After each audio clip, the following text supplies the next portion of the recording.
Hi, my dearest YouTube family. It's me, Neha, and you. तो now I'm starting my video वैज्ञानिक उपकरण और उनके उपयोग। प्रमुख उपकरण और उनके कार्य। बैरोमीटर का प्रयोग वायुमंडल की दाब मापने के लिए किया जाता है। जो भी उसका बैरोमीटर होता है उससे जो वायुमंडल का दाब होता है वो मापने के लिए इसका प्रयोग किया जाता है। अगला है स्टेथोस्कोप। स्टेथोस्कोप का प्रयोग हृदय और फेफड़ों की गति सुनने के लिए किया जाता है। हृदय की गति सुनना होगा या फिर फेफड़ा की गति सुनना होगा तो स्टेथोस्कोप का प्रयोग किया जाता है, जो कि डॉक्टर लोग करते हैं। कार्डियोग्राफ का प्रयोग हृदय की जांच करने के लिए किया जाता है। हृदय की गति की जांच करने के लिए cardiograph it is important. Cardiograph. अगला है आपका हाइड्रोमीटर का प्रयोग द्रव का अपेक्षित घनत्व मापने के लिए किया जाता है। द्रव का अपेक्षित घनत्व मापने के लिए हाइड्रोमीटर का प्रयोग किया जाता है। उसके बाद है मैनोमीटर का प्रयोग पौधे की जड़ों के दाब की माप की जाती है। पौधे के जड़ की दाब की माप की जाती है।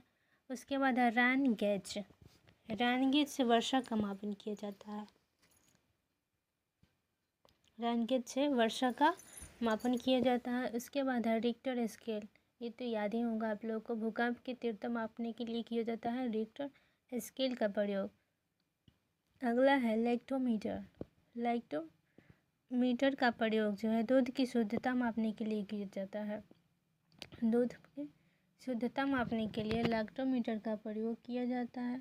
उसके बाद है फेरोमीटर का प्रयोग समुद्र की गहराई मापने के लिए किया जाता है। समुद्र की गहराई। उसके बाद है एनीमोमीटर का प्रयोग हवा की जांच करने के लिए किया जाता है। हवा में कितनी गति है इसकी जांच करने के लिए एनीमोमीटर का प्रयोग किया जाता है। एनीमोमीटर हवा की गति का जांच करने के लिए किया जाता है।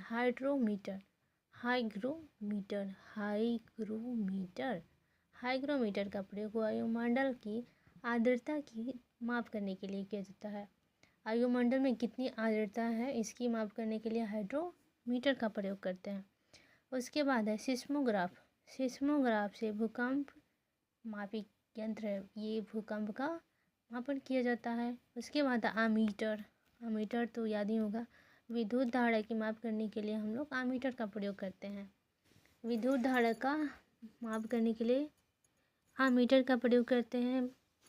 उसके बाद है ओडोमीटर का प्रयोग पहिए द्वारा तय की गई दूरी। जो दूरी पहिए के द्वारा तय की जाती है उसको मापन करने के लिए ओडोमीटर का प्रयोग करते हैं। उसके बाद है टैकोमीटर से वायुयान की गति मापने के लिए किया जाता है।